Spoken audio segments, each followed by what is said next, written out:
Bismillahirrahmanirrahim. Assalamualaikum warahmatullahi wabarakatuh. Apa kabar anak-anak 5 Al-Farabi? Semoga sehat selalu ya, dan selalu jaga kesehatannya selama di rumah. Nah, lagi kita di hari Selasa ini tanggal 24/2020. Hari ini kita akan belajar tema 5 ekosistem, subtema 2 keseimbangan ekosistem, pembelajaran 3 dan 4. Tapi sebelum kita memulai pembelajaran, alangkah baiknya kita berdoa terlebih dahulu agar dimudahkan segala urusan kita dalam menjawab soal-soal. Muatan imsak kita hari ini adalah surah An-Nahl ayat 61. Anak-anak, tujuan pembelajaran kita hari ini adalah yang pertama, anak ibu guru mampu menjelaskan faktor-faktor pendukung gotong royong. Yang kedua, anak ibu guru mampu menjelaskan pengaruh letak geografis Indonesia terhadap kehidupan sosial, budaya masyarakat. Yang ketiga, anak ibu guru mampu menjelaskan manfaat persatuan dan kesatuan dalam kegiatan ekonomi. Yang keempat, anak ibu guru mampu membuat kesimpulan berdasarkan informasi teks. Oke, kita mulai ya. Tujuan pembelajaran kita yang pertama yaitu menjelaskan faktor-faktor pendukung gotong royong. Oke. Gotong royong merupakan salah satu ciri bangsa Indonesia yang sampai saat ini masih dilestarikan. Budaya gotong royong menerapkan sikap saling menolong, keramahan, peduli, serta sikap saling menghormati. Berikut faktor-faktor yang harus diperhatikan dalam kegiatan gotong royong dapat dilaksanakan dengan baik. Yang pertama yaitu kerjasama. Kerjasama merupakan pekerjaan yang dilaksanakan secara bergotong royong menjadi ringan dan cepat selesai. Yang kedua, bertanggung jawab. Bertanggung jawab dalam menjalankan fasilitas yang digunakan dengan cara bersama. Yang ketiga yaitu toleransi. Toleransi tidak membeda-bedakan suku, ras, budaya, agama yang ada di masyarakat. Yang keempat, semangat kebersamaan, yaitu semangat kebersamaan membuat kegiatan gotong royong berjalan dengan lancar. Nah, berikut pengaruh letak geografis Indonesia terhadap kehidupan sosial budaya masyarakat. Yang pertama, terjalinnya hubungan perdagangan dengan luar negeri sehingga menyebabkan munculnya akulturasi dan asimilasi. Yang kedua, memudahkan bangsa Indonesia untuk berhubungan dengan bangsa lain. Yang ketiga, terciptanya sikap toleransi karena wilayah Indonesia yang terdiri dari ribuan pulau dan keanekaragaman suku, ras, bahasa, agama, dan budaya. Yang keempat, masuknya pengaruh kebudayaan, gaya hidup, dan kebiasaan dari luar negeri, baik yang diterima atau bertentangan di Indonesia. Selanjutnya yaitu langkah-langkah membuat kesimpulan.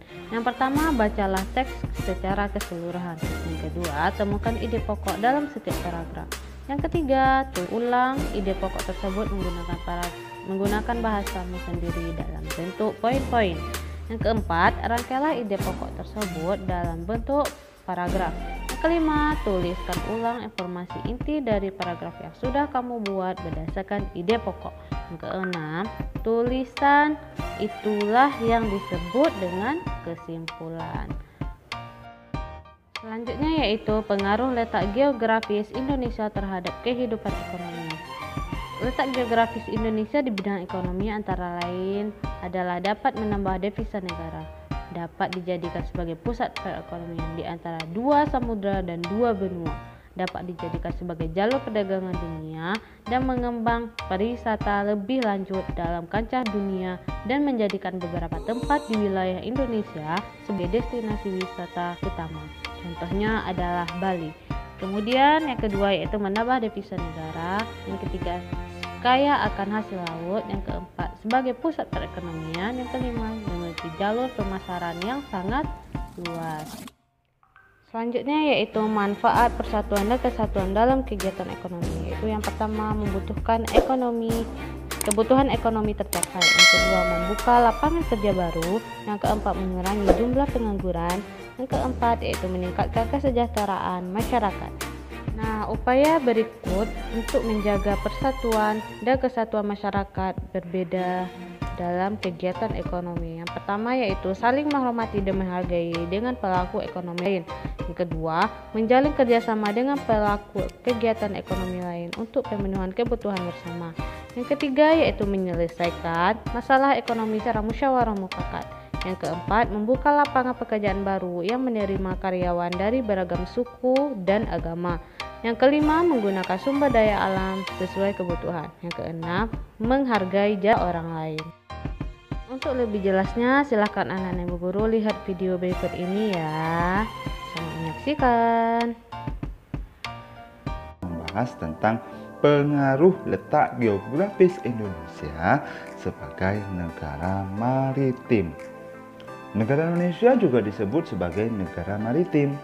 Negara maritim adalah negara yang memiliki perairan yang luas.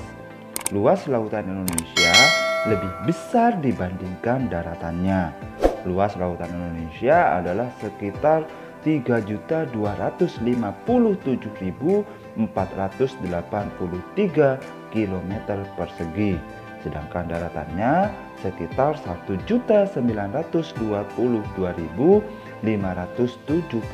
km persegi. Wah, ternyata lautan Indonesia lebih luas ya dari daratannya.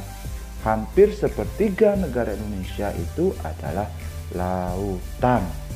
Nah, dari hal tersebut, kondisi geografis Indonesia mempengaruhi pada berbagai aspek, yaitu ekonomi masyarakat, sosial masyarakat, budaya masyarakat, dan transportasi masyarakat. Ekonomi masyarakat. Luas perairan Indonesia yang sangat luas ini menyebabkan mata pencaharian masyarakat Indonesia, khususnya masyarakat yang ada di pesisir pantai, lebih cenderung dalam pengelolaan sumber daya laut. Mata pencaharian masyarakat yang memanfaatkan sumber daya laut diantaranya adalah nelayan, petani, petani garam, pembudidayaan mutiara, pedagang souvenir, dan pemandu wisata. Sosial masyarakat. Indonesia menjadi jalur perdagangan dunia karena letak Indonesia yang sangat strategis. Jadi, mau tidak mau, negara yang lain akan melewati dan singgah ke Indonesia. Sehingga berpengaruh juga pada kehidupan sosial masyarakat Indonesia. Ada dampak positif dan negatifnya juga loh. Dampak positifnya memudahkan komunikasi dan interaksi antara masyarakat, pengaruh budaya yang baik dari dalam atau luar daerah sehingga memperkaya keragaman budaya, pertukaran ilmu pengetahuan dan teknologi. Dampak negatifnya hilangnya budaya asli karena masuknya budaya luar dan munculnya budaya-budaya baru yang belum tentu sesuai dengan budaya setempat. Budaya masyarakat. Indonesia terdiri dari lebih 17.000 pulau, baik yang berpenghuni dan tidak berpenghuni, tersebar dari Sabang sampai Merauke. Dan masyarakatnya terdiri dari ratusan suku bangsa dengan keragamannya. Semisal keragaman bahasa, adat, tradisi, kepercayaan, dan lain-lain. Indonesia sebagai negara maritim juga mempengaruhi budaya Indonesia, di antaranya mudahnya terpengaruh budaya asing, sehingga budaya asli mulai luntur. Dikenalnya budaya Indonesia akibat ramainya perdagangan dan pariwisata Indonesia. Timbulnya beraneka ragam kebudayaan akibat pengaruh luar. Transportasi masyarakat. Negara maritim tidak memungkinkan pada satu transportasi saja. Tentunya Indonesia banyak membutuhkan berbagai jenis transportasi. Pengaruh negara maritim terhadap transportasi di Indonesia antara lain dibangun banyak sarana penunjang transportasi seperti bandara, pelabuhan, stasiun, dan lain-lain.